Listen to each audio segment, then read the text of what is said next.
Welcome to Two Crime Besties, everyone, for another episode. Thank you for joining us. Welcome, everyone.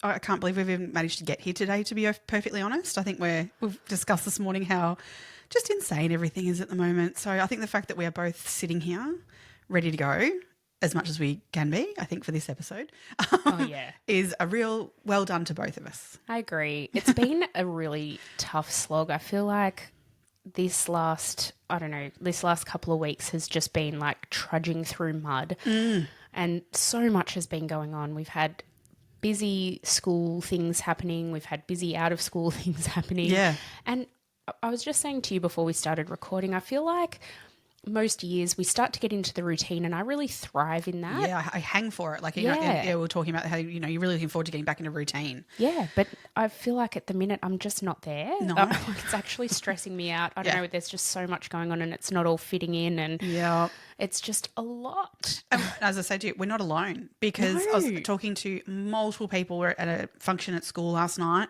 and every person I spoke to, I have to say, every female I spoke to said to me the exact same thing. Oh, I'm just feeling so overwhelmed. Like there's so much stuff on at the moment. And everyone, and they were telling me about like, you know, someone was moving house, you know. Like that's the worst. Oh, absolutely. But like everyone had like different things that were overwhelming them. But so we're not all saying that, oh, you know, X, Y, Z, the exact same things that were too much for the beginning of the year. Everyone had their own different things on their plate that were overwhelming and too much. Yeah. To top it off, my eldest broke his finger yesterday. So, you know, we spent the day in ED. Well, not the day, actually. It was amazing. They were great. And we were in and out pretty quickly. But, you know, it's just, I feel like that's just been the straw this week that broke my back. So, absolutely. I don't mean, want to see your kids hurt, like, no, at all. That's it. And the fact that he's, you know, this is not the first time in recent memory. He's had a really rough trot the last 12 months. He's had a few broken bones and knee things happening and anyway, but we'll get through it. It's just in the moment, it's a lot to take on. And I feel for him too because he's, you know, realising that he's going to miss out on some sport, which is really, really important to him. And so it's sort of managing all those emotions and everything as well. Absolutely. From both of us, not just him, but me too. Yes. Well, because you need him to have those outlets too because he's got to move to be able to, you know, have calmer moments. And exactly. when that, you know, limits that. I mean, with a finger, it's not as bad as a leg situation. True. But at the same time, he's still not going to be playing the competitive sports that he would otherwise be doing. That's so, it. it's a lot. It is. But as I said, we will get there. Yes. It'll all be okay. So just before we jumped on to record this episode, I was like, and we normally just have a bit of a chat about what we're going to talk about and sort of lead into the episode with. And you said in our last episode, we said that we were going to do some quizzes about our love languages. I clearly forgot to do that. So I just quickly did one before we pressed record. Well, first of all, it said it was free. Yeah. And then it turned out not to be free. But I was saying to you, what was one of the questions it asked me? It was like, would you prefer? Yeah. Would you prefer someone bought you a drink or touched your face lovingly? I was like, oh my God, buy me a drink. Do not touch my face. As if, mate, oh my God, who wants them to be? Who wants someone like their person to like touch their face? Gross. So no thanks. Buy me a drink any day. Yeah. Oh God, who's choosing that over buying you a drink? Oh, you know what? I'd like to see that kind of person. I don't think that person exists. No.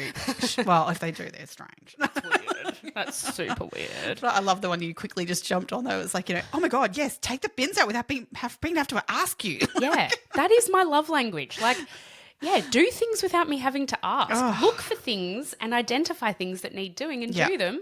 So I think removing that mental load. That's it. I think my love language is acts of service, which I think I alluded to in that episode anyway. Yeah, mine came. I did two. Like, I did actually more than two because I found out some of them cost money. You get through it. There's freaking shitloads of questions they ask. You do the full thing and then you get to the end and it goes, now to get your answers, we'll email it to you when you pay $30. Yeah. Fuck off. Yeah. So I did do quite a few of them. Okay. But two of them that I did do that were free came out with acts of service. So there you go. Yeah. That's do shit for me, like without me having to tell you. Exactly. Identify need and fulfill that need.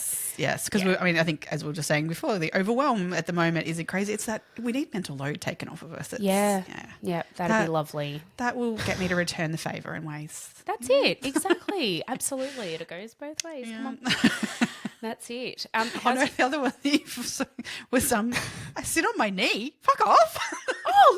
That was one of the. Would you rather your partner sat on your knee or talk to you about their feelings? And I was like, well, not sit on my knee. Like I'm an adult. Like, yeah. And I don't know. Maybe. No. If Peter ever sat on my knee, I'd be like, oh, fuck off. Yeah. What are you doing? But that's not romantic. Coming sitting. No, on that's your not knee. romantic. That's just weird and needy or something. I don't know. Nah, not into it. Oh God, I love it. Anyway, we are doing a massive case today, aren't we? It's huge. And so we've decided to split it into two for that exact reason, for I think our own compartmentalizing of the case, but also so like we can get it all in because it's just too much. There's so much. So we're talking about the Snowtown bodies in the barrels murders today, and next week. When I was researching this, I was like, oh my God, there is so much. And we've had a huge interest in this case as well. So we've had quite a number of people ask for it and want us to cover it. So that's why we kind of are doing it now. But did you find this one really tough to research? Real tough. I think I said to you, there was particularly the movie, there's a movie of it that I watched that I was like, I had to actually pause, walk away at times. But not only that, during it, I was like, oh no, I actually can't watch that. I watched the movie. So the Snowtown movie was made in 2011. It is like critically acclaimed. It is a brilliant movie. I watched it in 4 sittings and I found myself getting so uncomfortable. I'm one of those people, like when I watch TV or watch a movie or do anything, I really try not to have my phone in my hand or, if I'm watching TV, I'm watching TV. Yeah.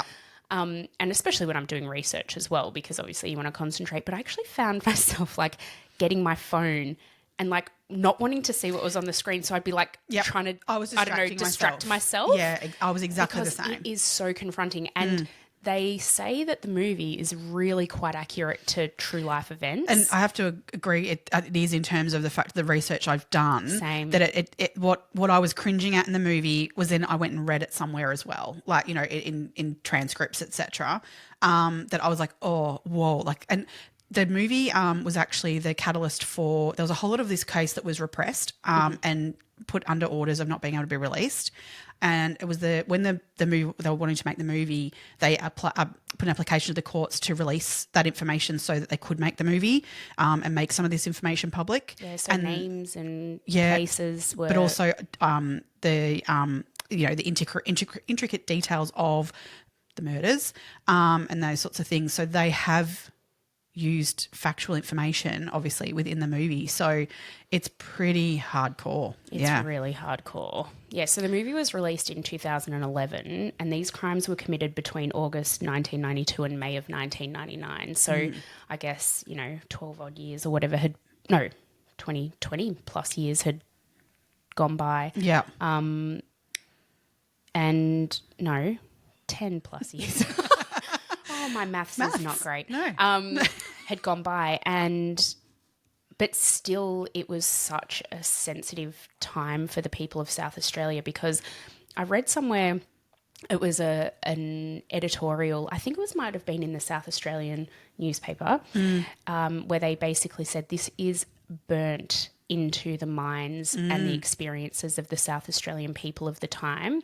And while a lot of it was suppressed in the media, it was still, a lot of it was known, or even a lot of the details were sort of, although they weren't reported through newspapers, people sort of knew about the story and knew what was going on, or knew someone who knew someone who... Well, this is the thing. There was over 400 people who'd been called as witnesses in the trial. So, I mean, Adelaide's not the biggest, state of our country that, yes, word would definitely travel of, someone who knows someone would spread that word of what went on, of what each person saw.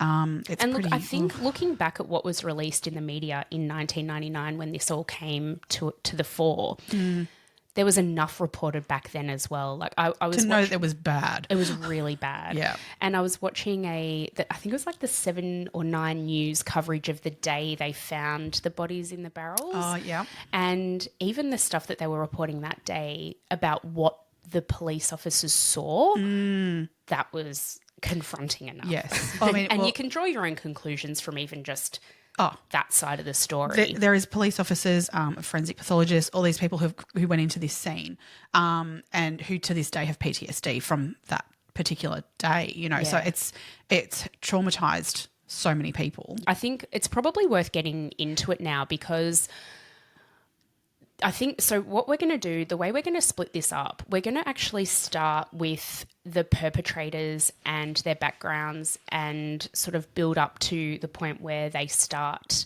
the killing spree. Yeah. And then next week, tune back in and we'll actually be going into quite a lot of detail about the murders.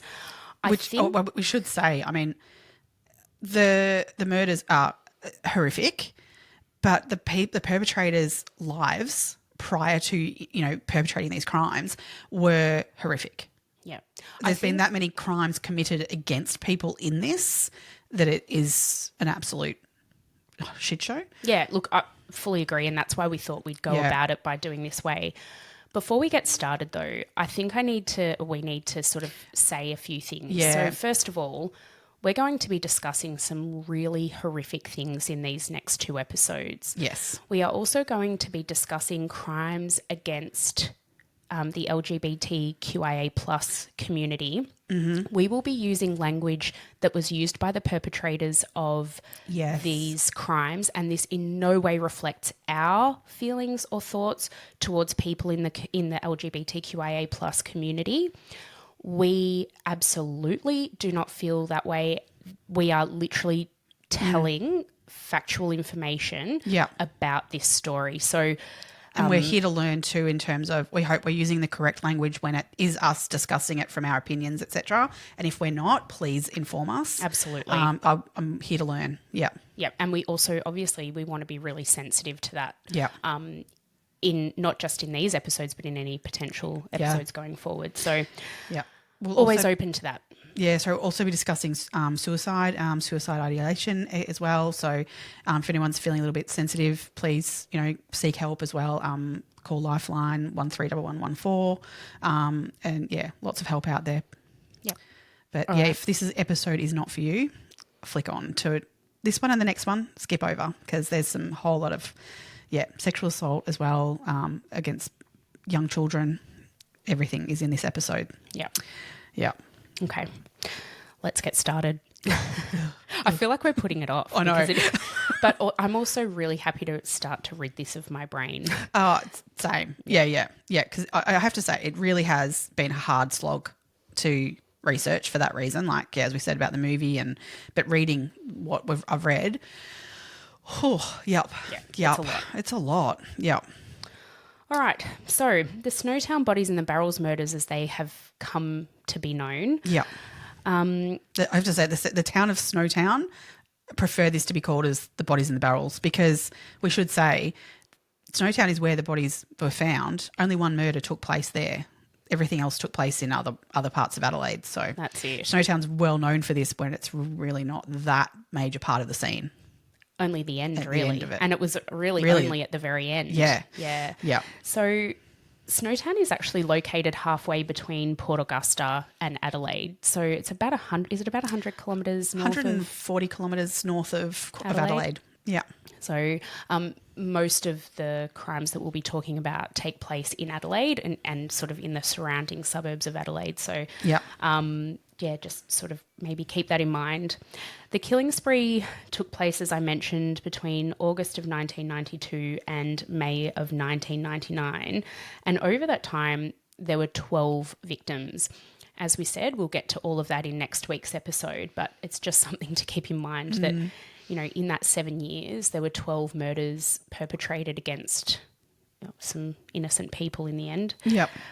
Some not so, but some mostly. Yeah, we'll get to. Okay, we'll get to that. Yeah. So who were the perpetrators of this crime? Yes. We had John Justin Bunting, who was the ringleader. Really. And this was acknowledged by the courts at the end once this all came about as well, that he was the ringleader and he was the main perpetrator of all of these crimes.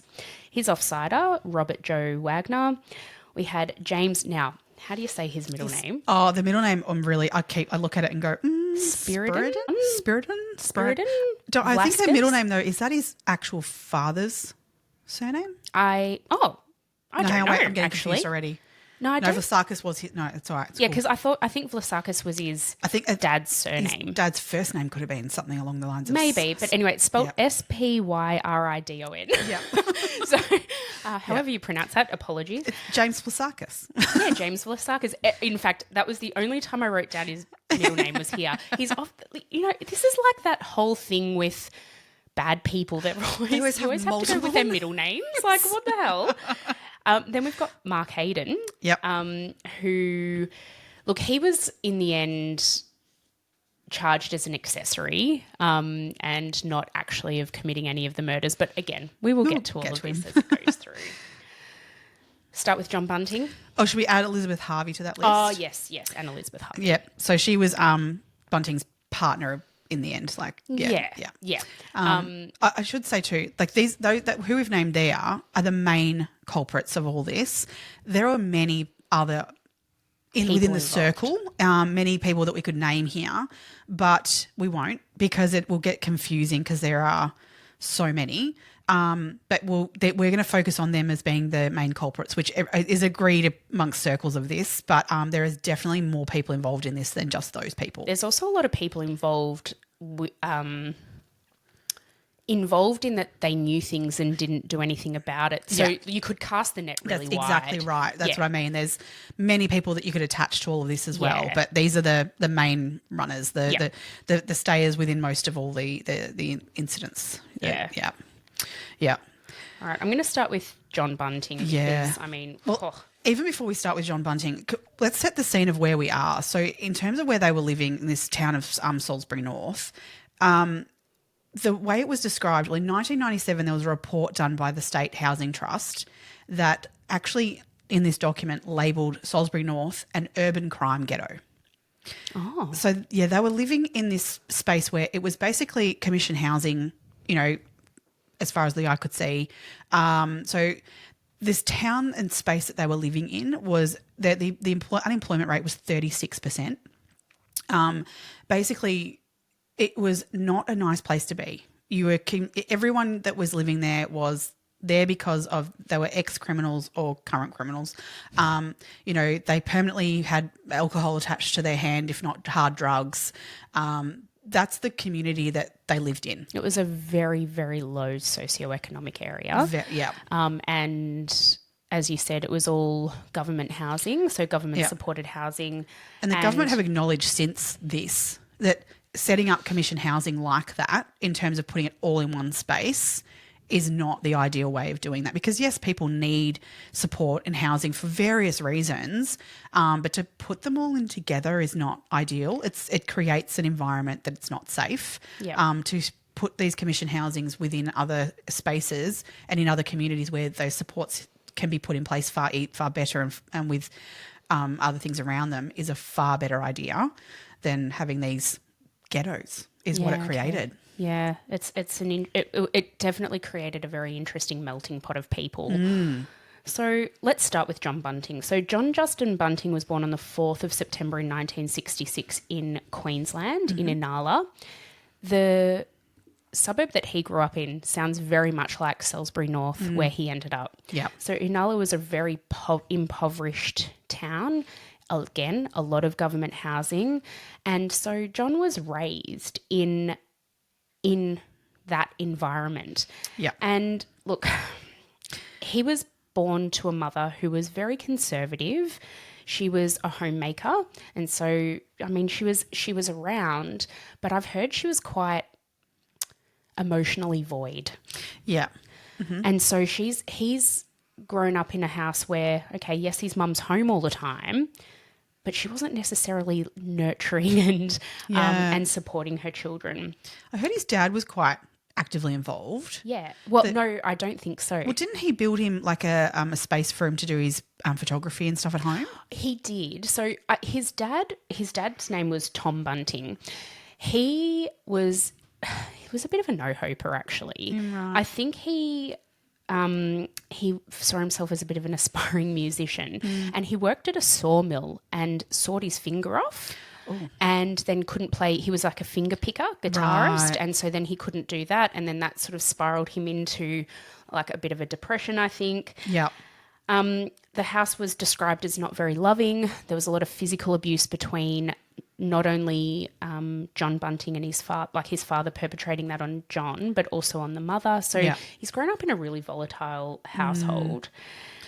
John Bunting reports being assaulted and raped by a friend's older brother. His friend was also a victim in this situation, and the way he describes this event is that he was over at his friend's house, his older brother was there, and they tied him to a bed. So then the older brother had some friends there. They tied him to a bed and sodomized him repeatedly. It's just horrific. Yeah. The friends joined in, so this was like a group attack. Yeah. And the incident was actually interrupted by the boy's father. And the boy's father basically said, "Oh, get off him," but didn't call the police, didn't do anything about it. No. Just said to John Bunting, "Oh, you might want to go to the doctor on your way home and get yourself checked out." Oh, God. So with that, the son who was the perpetrator of this crime, when he got caught out, he jumped on his bike and fled. John Bunting was walking home. The boy on the bike got hit by a truck and killed, like literally half an hour after sodomizing Bunting. Yeah. And John Bunting decided to just walk home. Now, apparently he was bleeding, like from the rape. He got home and he had all these cuts and stuff on his face because he'd been trying to, I don't know, defend himself, I guess. Yeah. Gets home and his mum was just really angry at him for being late for dinner. Oh, can you imagine being 8 and that being 8 years old and it being so like, so that happened. Yep. Like just, oh God. I mean, in later years, and this is the thing where we go by Bunting's story of this occurring. Like there's no evidence as such, like in terms of it occurring. I tried to find like the friend who, because his friend was also raped by his brother and the friends of the brother, but I couldn't actually find anything about him. No. So it is Bunting's word, and I'm not saying that it's not factual, because it's quite a story really in terms of the fact of that day he gets hit by a truck and he's killed. But in later years, Bunting talks about the fact of like, I didn't need to hunt him down and kill him because he was already dead. Like so he was like, yep, that's he what got happens. what was coming. Yep. Yeah, which is, I mean, really fucked up. Yep. But I mean, his upbringing is really, has brought that to him. Like it's just, can't even imagine. No.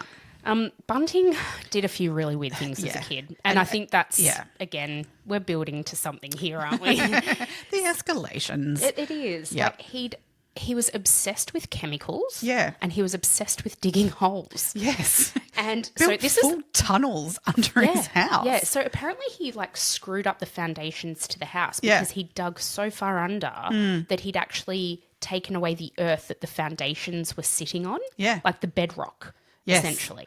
Like he was putting all like, boarding it all in and stuff and, supporting the tunnel. Yeah. But didn't think about the house above the... Yeah. Yeah. This is just, I'm just going to mention this here. This is the first time that it made me, this case made me think of The Castle, the movie. Oh. I dug a hole. We'll get to that. We'll get to that a little bit later. Yeah. So just keep that in mind. This comes up more than once. But yeah, he loved digging holes. And in terms of like, he had an obsession with chemicals as well. And he would find different chemicals around the house. And I think because you've said before, his dad was kind of a little bit handy and did a few bits and pieces building and other things like that.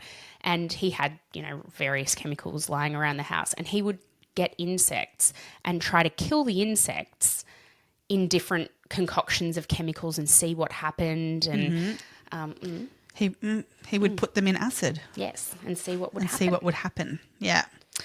Yeah. But he was really heavily into photography, which is what then led to the chemicals. Like, he basically, through the act of doing the photography and developing those pictures, because, back before we had digital photos, to like develop those images, it's a very chemical-based process. And so through that became very interested in the chemicals.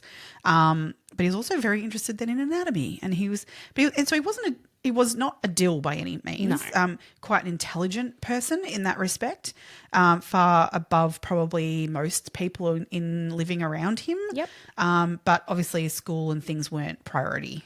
Yeah, it's probably fair to say. I think that's very, very fair to say. Yeah, but he also then, like, it escalated in terms of then his interest in animals, in terms of how, like, as you're saying, they're with insects, and then it gravitated towards at the age of 22 when he got a job at an abattoir. Yes. And this became a real strong influence on him of, like, he would brag about slaughtering the animals. And he wasn't actually when he first started there, that wasn't his role. He worked in an abattoir. He wasn't the one killing the animals. He did move to that section out of showing their strong interest in having a go. Which, I mean, that's bloody weird in and of itself. Absolutely. Just quickly going back, when he was 13, he met... No, that's fine. I mean, this kind of all ties into it. But when he was 13, he met this older guy, Benny. So thinking of the situation that he was living in, low socioeconomic area, lots of people like around all day, every day. And he meets this older bloke named Benny. Now, Benny had a very troubled upbringing in and of himself. He had his own issues going on. But they really struck up a friendship. I think there was something like 20 years difference in them or something like that. It was a significant difference. Benny was an adult. Yeah. So Bunting claims that Benny taught him how to kill. And that was what they decided to do. And it was killing animals at this point. But, I mean, Bunting's 13 years of age and he's got this adult bloke teaching him how to kill animals. That then to begin with, an adult being a friend of a 13-year-old exactly sounds is weird. And then the fact of what they're actually doing together. Yeah. Yeah. That then sparked his interest in applying for this job at the abattoir, as you said. And because he'd had this, or what Bunting describes as this experience already having killed animals, that's how he then got to move to the kill floor. And he was like cutting the animals up once they'd been slaughtered and really he enjoyed relishing in it. Yeah. Yeah. Like people very often spoke about the fact that, just in, having a beer at the pub kind of situation, he'd be like, his conversation wasn't like, I had a hard day at work. Oh, wanted to tell you all about, like, he was excited over it. It was quite bizarre. Yeah. Weird. Yeah. Really, really weird. Yeah. In his early 20s, he met a woman by the name of Veronica. Mm-hmm. Now, Veronica was uneducated. They met in a metal working class, or they were learning to weld, I think, because they had to, in order to receive benefits, they had to either be working towards a trade or trying to find a vocation. Mm-hmm. And so I believe that's how they met. Yep. She was illiterate. She was blind in one eye and partially blind in the other. And she was partially deaf. And she was going to do welding? Well, I guess if... Sorry, what? Maybe she'd exhausted all other options in terms of so she could get her welfare. I don't know. Oh, God. I don't know what her motivation was. No. But they met and married pretty bloody quickly. She had described Bunting as charismatic. She's literally quoted as saying he was really charismatic. He engaged her immediately. Now, what was his motivation behind engaging in a relationship with a woman who had an intellectual disability, who was mostly deaf? The motivation there, given what we know, he had above average intelligence. Well, what's going on there? On that line of that charismatic, I mean, there is I did read a reference that an employer wrote for him to look for another job. And it said, like, he's hardworking, shows initiative, like he gets the job done really. And they really pushed how much of a great bloke he was. Mm-hmm. So it gives you that whole idea. Like, he wasn't your typical in terms of the area in that respect. He also wasn't a drug taker at that No. point. So he was not into drugs at all, whereas I could imagine like a lot of other people in that situation. Yeah. Drugs were just part of their everyday life, and they were in that environment. It would have been very easy for him to also engage in those behaviours, but he was adamantly... He was 100% not a drug taker. No. He's also been described as manipulative, persuasive. And I was listening to a podcast about him, and a woman had described him. Apparently he dickmatized people. So what? That's not a word I've ever heard before. No, it's like it's a hybrid word. Yeah. It's like he hypnotized them with his dick. Oh. I think he thought he was a bit of a Casanova and a bit of a... I mean, you look at him and he's... gross. I mean... He's little. He's very quite short. And I thought somewhat where I read that it was described as he got tubbier each year. Like, I mean, by the time you see the photos of him when he's arrested, he's tubby and he's not attractive at all. No, but women did fall for him very quickly. And I mean, look... very low socioeconomic area, the women that he was attracting and who became enamoured with him were of low intelligence. And I don't mean that derogatorily. I just mean that he did sort of target people he could manipulate, I think, easier. And I think that was the motivation by him marrying Veronica, because he was able to control her. She did and then the welfare payments that she would bring in. That's the other thing. Yeah. And because she had a permanent disability, she actually didn't have to work for a welfare payments. No. And so that definitely helped. Yeah, because he certainly wasn't really interested in monogamy. I don't think he was ever monogamous. No. But he wasn't like also someone who I think openly was like, I need more women, bring more women. Like they just sort of came to him a little bit. Yeah, apparently someone described him, I can't remember who it was who described him in this way, but they said he was almost irresistible to a certain type of woman. And the more I read about him, and we'll get further into why these words were used to describe him, that I feel these words describe him as that he was cult-like leader. Oh, yeah. I mean, he absolutely that charismatic cult leader is who he was. He could attract people who wanted to be around him. And people wanted to do what he said too. So if he told you that you're going to be his girlfriend, then you're going to be his girlfriend, probably. Yeah. Yeah. Because, I mean, around this same time, around Veronica sort of thing, he started getting into quite a bit of like this of Nazi sort of rhetoric. Ideation. Yeah. But to the point where he tried to join quite a few groups of some Nazi groups who told him, no, they kicked him out because his ideas were too extreme. And these are people who are Nazi sympathisers. Well, he was and they too thought he was too extreme. Them. Yeah. I mean, this gives you a really good idea of just the type of person he is. I think it's one thing to sort of read about the things that he's done and they are like, you can't even imagine it. But the fact that people who you would think are possibly like similarly minded, if they find him too extreme, that's saying something. Yeah. Well, because I get, okay, so this guy's had this horrific childhood, been sexually assaulted, awful. And I can imagine being so angry about that happening to you of like, I'm going to make sure this doesn't happen to anyone else. And there's a level of that I can completely sympathise with. But then he takes it to so extreme levels of like there's so many people around him that have also experienced these situations and been assaulted themselves or their children being assaulted. And it's like, so they're all like, yes, like we need to do something about this. And that I can understand. I can fully get on board with a group of people all feeling the same anger around these things of going on. It's just then how he then goes about doing that, obviously, and then the fact that became misplaced, but also then it shifted from that being his motivation. Well, he used it as an excuse for his motivation, although at the end of the day that wasn't true. Yeah, we'll get into that. Yeah. There's so much in that. Yeah.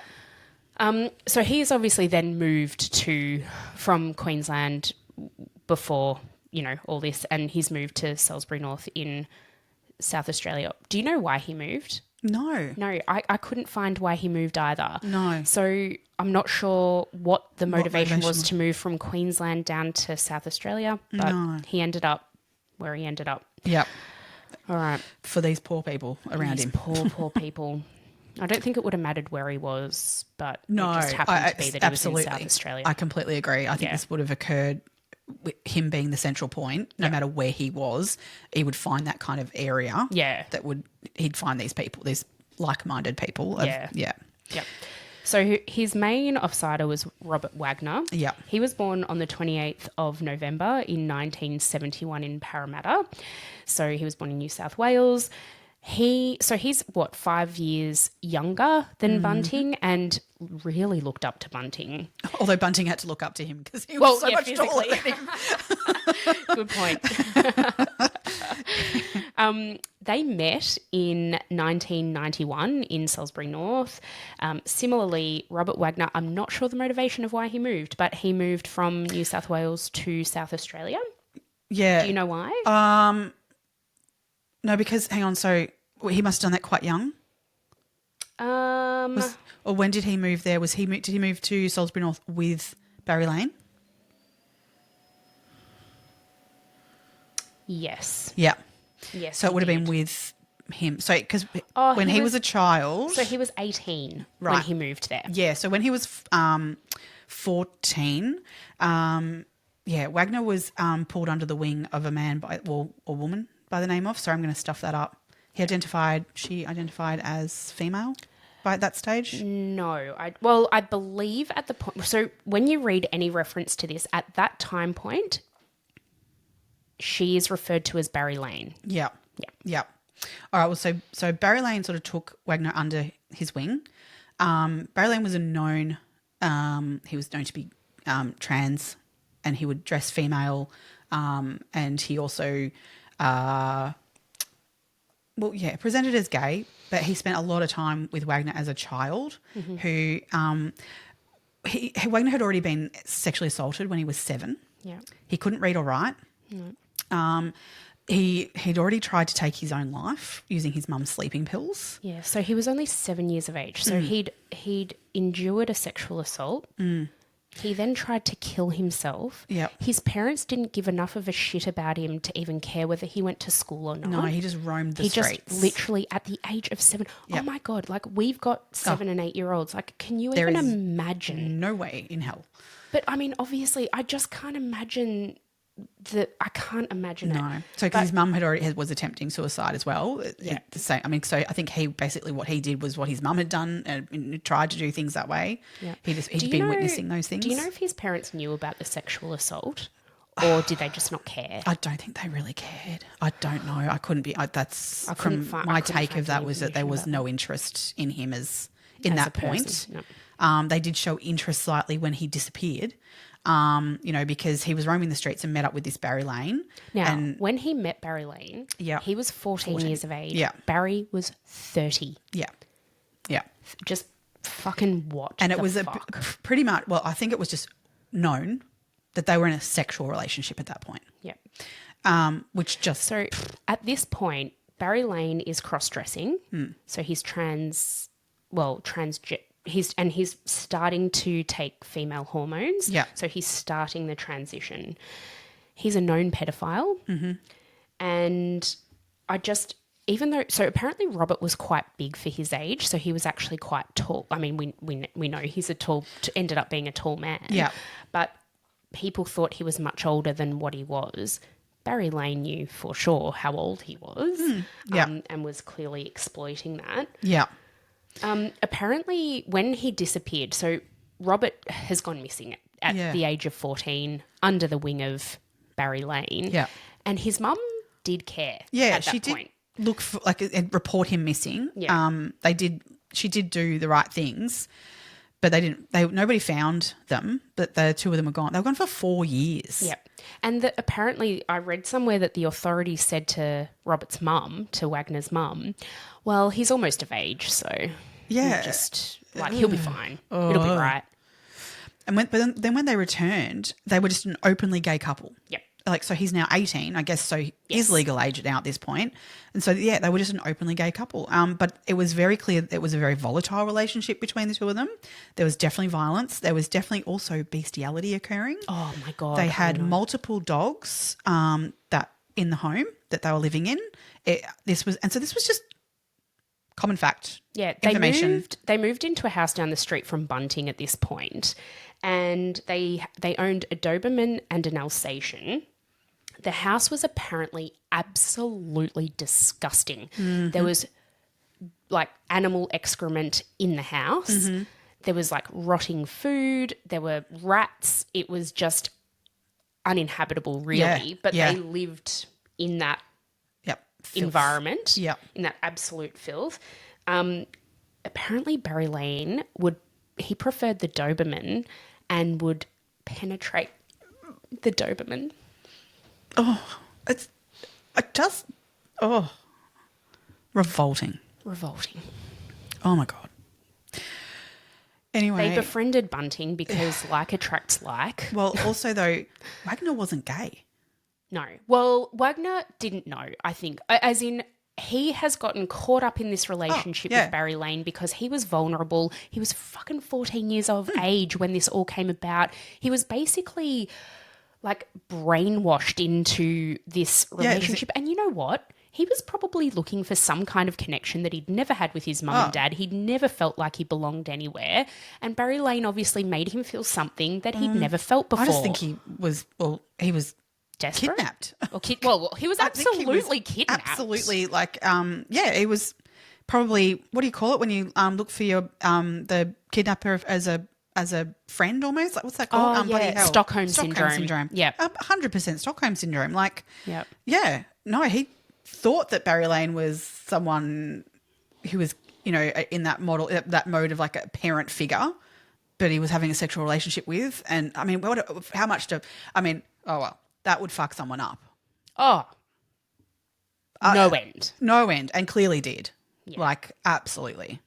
I find it really bizarre that Bunting sort of befriended them, though, because Bunting hated gay people, hated homosexuals, hated pedophiles, and Barry Lane was a fucking pedophile. He was fucking a 14-year-old. Where Wagner and Bunting sort of got on this page of, like, this Barry Lane has done this to you. You're, like that you've been sexually assaulted. You're not gay. So it's widely known though that at this point, Bunting has accepted Barry Lane just for who he is. Oh yeah, at that point, but I think he says that he brought him in because Barry Lane knew who all the other pedophiles were. Yeah, and could give him that information. Yeah. Yeah. And he was kind of informing on all the other pedophiles and homosexuals in the area. Yeah. Who Bunting wanted to get. Yeah. And so, and the way like sort of Bunting really infiltrated Len Wagner was that, and I find this so like fucked up. So Bunting would have Wagner come over to help him learn how to read and write. Yeah. And he would do like lessons with him. And I mean, can you imagine like this person like who's led this kind of life with Barry Lane, then all of a sudden having this friend who wants to teach you and be, and Bunting was that. Yeah. He was charismatic. He was engaging. He really manipulated people in the way that spoke to them the most. And Wagner was craving that. Oh, because while he's teaching him to read and write, which is something, like a life skill that he'd never been taught before and needed in life to make any, move in life in general to, move away from Barry Lane. Yeah. While he's doing this, Bunting is indoctrinating him in this, spouting all these things around, pedophiles and gays that Barry Lane couldn't separate the two. If you were gay, you were a pedophile in his mind. And we by no means link the two. He called females that pedophiles, he called them tooth fairies. Mm-hmm. He had these very warped ideas around what being gay was. And immediately just, that you were a pedophile. Yep. So he hated pedophiles, gays and drugs. There were his three things that were absolute, god-awful things, and you couldn't be either one of those. Yep. A drug addict, a pedophile or gay. Couldn't be worse. No. Couldn't be worse humans. Yeah. So at this point, Bunting is using Lane's knowledge of local people to identify the pedophiles in the area. And they created what they called the wall of spider rock wall. spiders. Yeah, the spider wall. And this was it literally looked like one of those like FBI walls, and it's got like pictures of people and their names and addresses, and they've got strings attached to like see who's perpetrated on whom and who's connected to who. Yeah. And I mean, again, that shows a level of organisation and intelligence on his behalf to be able to do that. But then he was, for the people he had phone numbers for, Bunting would then call them, abuse them over the phone, threaten them. For the people that he had addresses for, he'd drive by and he'd like throw rotting meat at their houses. He'd actually spray paint and like tag their homes with like pedophile or other just other things, other awful things. He'd like spray paint their homes with that. Yeah. And so he really, I guess, used Lane's knowledge in that respect. Craziness. Oh, God. Just terrible. Yeah, horrific. Yep. The next, are we up to Mark Hayden now, do you reckon? Yeah, we'll jump to him. Yep. Yeah. So Mark Hayden was born on the 4th of December in 1958.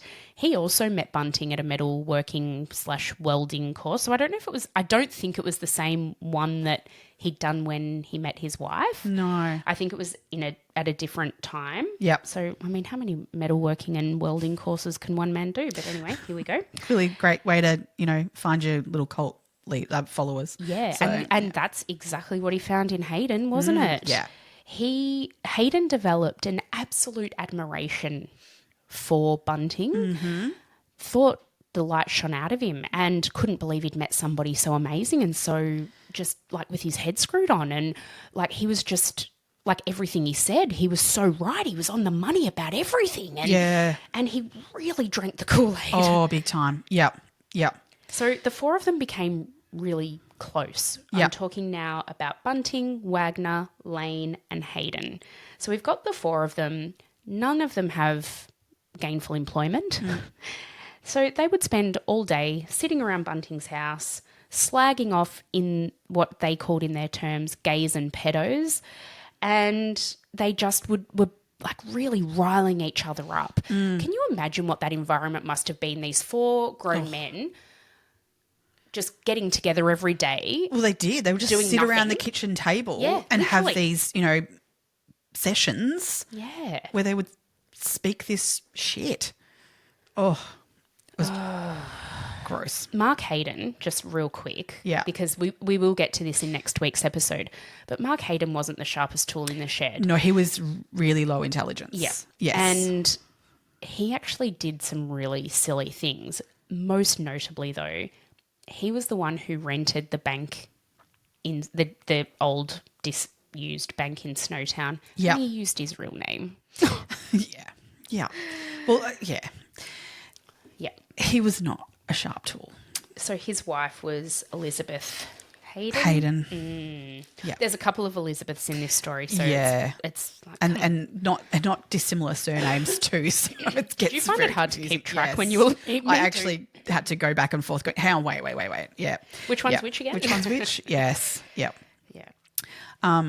Yeah, look, I don't have as much on Mark Hayden, but I'm fairly certain that I don't know what his childhood is exactly. I don't know if you've got any more on that, but no, I don't. I mean, I can't imagine it being much better than the others in this story. As I said, the most I knew of him in terms of prior to this was his low intelligence, because there's a lot of stuff on him that's been suppressed in the court documents. Yeah. So it's a bit harder to find out information about him.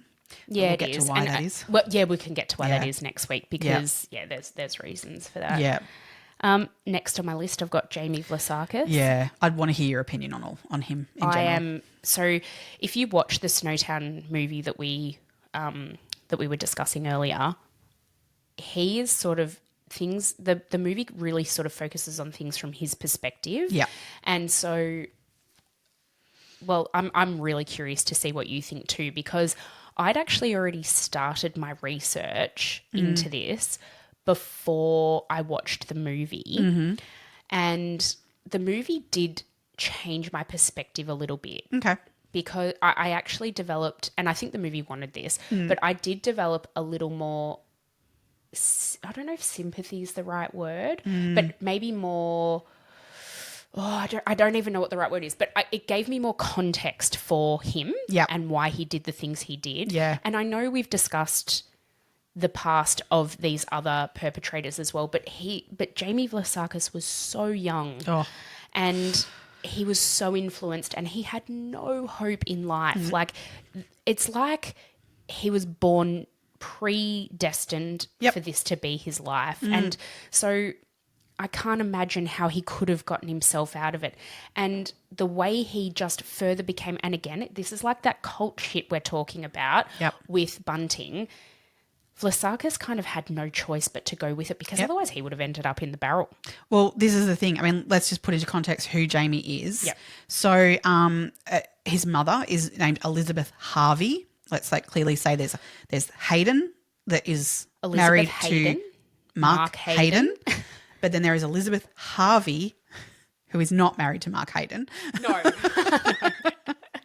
So, Elizabeth Harvey had a number of different partners and she had a number of children to different fathers. Yep. She had 3 sons. Jamie Vlasakis was her second child. Yep. Oh, no. No. Sorry. So there's, you might know this because there's 3 boys she had to Vlassakis. Mm-hmm. But prior to that, she had Troy. Oh, yeah. Yep. To another father. Yeah.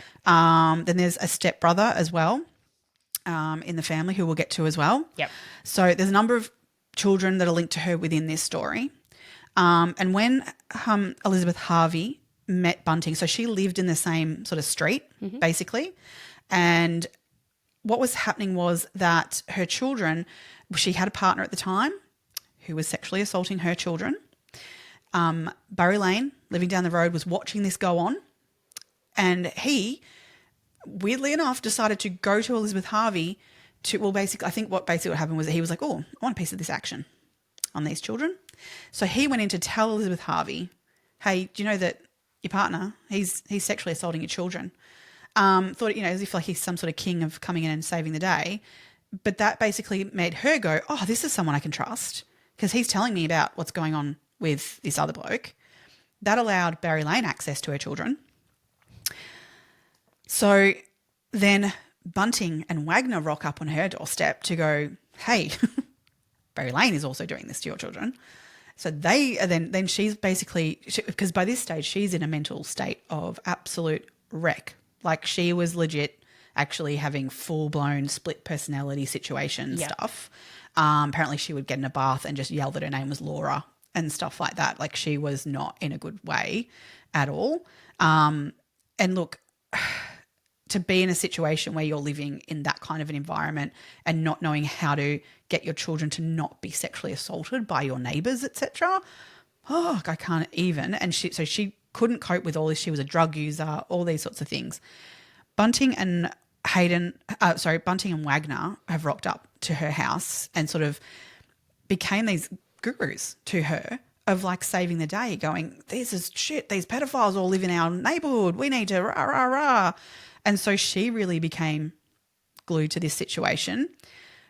James being her son, living in under the same roof as all this talk happening, and he's very young. It was like, I think he was 13 at that point. I think he was 12 when they met, but I think 13 by the time all of the discoveries in terms of the sexual assaults came to the fore. Yeah. Yeah. So he's young. He's already had a shit show of a childhood. His father, James's father, was very abusive, sexually assaulting him and his half-brother, Troy, and his other brother as well. I think at least one of his other brothers. I thought it was both of them, but it might not be. Well, no, they were all living in the house. So I think it was all of the boys. So James's father, who was the father of the 3 boys, he could have been sexually assaulting definitely like all 3 of them, but also then a fourth being the older half brother, Troy. Yeah, so his name was Troy Yude. So different father, same mother. Yeah. So and then Troy then started to also sexually assault James. So it became this. That's what life was. It's absolutely awful. Horrific. He had, so up to the age of 12, 13 and meeting Bunting, James had already lived a horrific childhood. Yeah. I believe it already at 13, definitely 14, he was using heroin. He was. It was at 13. 13, he was starting to spiral into that sort of, that cycle of addiction. Yeah, which Bunting was so anti any drug use. Yeah. Yeah. So Vlassakis's biological father died when Vlassakis was 10 years of age. Do you know how he died? Yes. How did he die? So Vlassakis' father, he died of a heart attack on the kitchen floor right in front of James. He watched him die. Yep.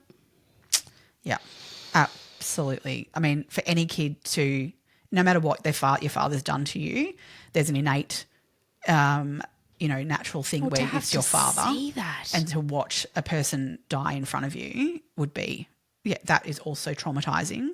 And I think the heart attack was born of just a whole cocktail of drugs. Yeah. That I think he was that his father 42. was on. Yeah, he was 42 when he died. Yep. So, oh my God, it's just unfathomable what these poor boys have, the environment in which they've grown up. Yes.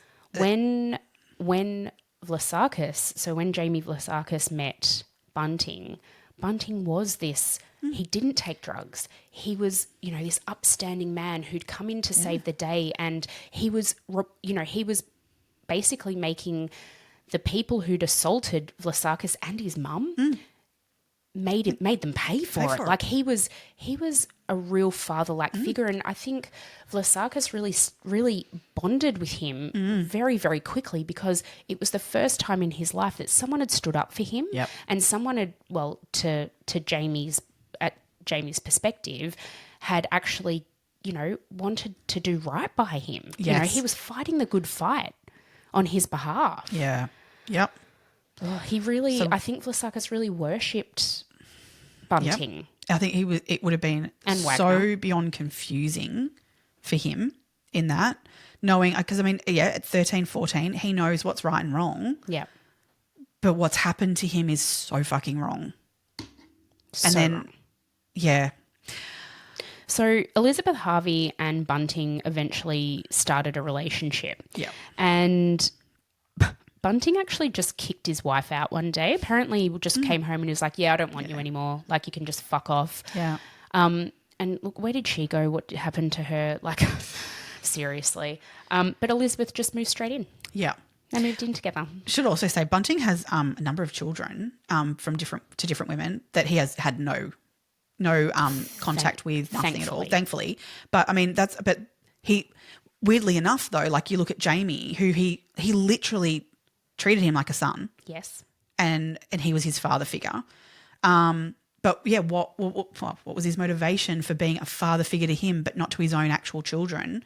It has to be, to me, the manipulation he had and what he thought he could use Jamie for. Absolutely, because I think, somewhere deep down, Bunting obviously knew that the things that he was doing wasn't right. He didn't want to get his own biological children involved in any of that mess. He's kind of like left them to the side. I don't think he had any care for them whatsoever. I think it was a second thought. But he's then indoctrinated this boy who is looking up to him like a dad. Yeah.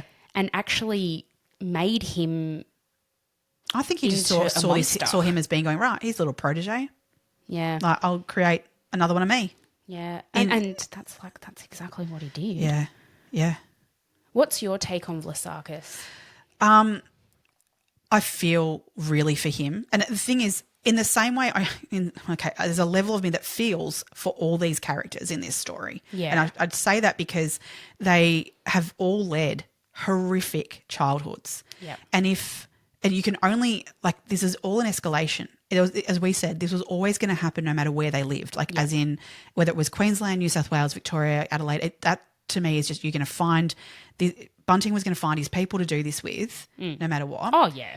But these environments breed this, these behaviours. I agree with that to a certain extent. There are also people who grew up in these environments who've never perpetrated it. Once you become an adult, you make choices and you make decisions. Yep. I understand that's informed by a lot of the time informed by your past. But it's a bit of a fork in the road type of a situation. But who was stepping in with any of this to support any of them? No one was. No. And as you've said as well, there were no social supports out there. No. It's not like there were, government agencies engaging with people in these communities. No. There was no help for them. Where were the police at points? As in... I agreed. I just kind of go they weren't even known enough to police for them to kind of go, oh, this could be a Bunting thing. Guys. Because, let's just start with here. We'll get way more into this next week. But the fact is, they weren't on anyone's radar. There were 2 bodies that were found well before anyone was onto Bunting. Oh, it was and what was going years and years and years. Yep. So there was no connection of this. But, we talked about the fact that there was phone calls being made by Bunting. He escalated his behaviours to murder even. Yep. There was no cop rocking around going, we know it's you making these phone calls, mate. Yep. They were left to their own devices out in this community, to be honest, of almost to me, it was almost like this, go ahead, kill each other, whatever. We don't really care. See how you go. I think because, good luck to yous. Yeah. And then I just think when you get down to it and to the level of Jamie with how young he was and the stuff that he was exposed to, there was what the older people in this were exposed to. He was then, there was another escalation of what he was exposed to, Jamie, that I think that's where I step into the point of I feel way more for him than I do the others. But also the fact of that at 19, he was caught up, as in that's when he was convicted. To me, there's a chance of rehabilitation, whereas those that are 40 plus being convicted, I don't see any chance for them being rehabilitated. I fully agree with that. Yeah. I fully agree with that because I think the time in their lives when this happened is critical. Yeah. So as you said, Vlassakis was still a teenager when this was all happening. And he basically had no choice but to jump on this bandwagon. Yeah. Bunting created the bandwagon. Yeah. Bunting didn't have to start out this. You're never going to save him. No. Nah. But he didn't have to start this off. It's not like he'd been part of something like this, which then led him to create his own version of it. Yeah. But Vlassakis actually had no choice but to engage with this because otherwise I can guarantee he would have been another victim. Yeah. Had he stood up to this, he knew enough and they would have gotten rid of him too. Yeah, 100%. Oh, he would definitely have been at some point. He would have been on their list. Yeah. But we can really get into that next week. Yeah. I think this is probably a good place to leave it. Do you have anything else to add on this side of things? No, I think I do. But a million things. I'm trying to put pause on my brain to go. We'll shift that to next week. Yeah. All right. We will leave it there. Yeah, cool. So next week, tune in. Next week it's definitely just getting into the crimes and the victims in particular and how it all fit together. If you think we've said enough now, wait till next week. Crazy. Yep. All right. Thank you very much, Crime Besties. We will see you for part 2 of Snowtown next week. Stay curious, Crime Besties. Bye. Bye.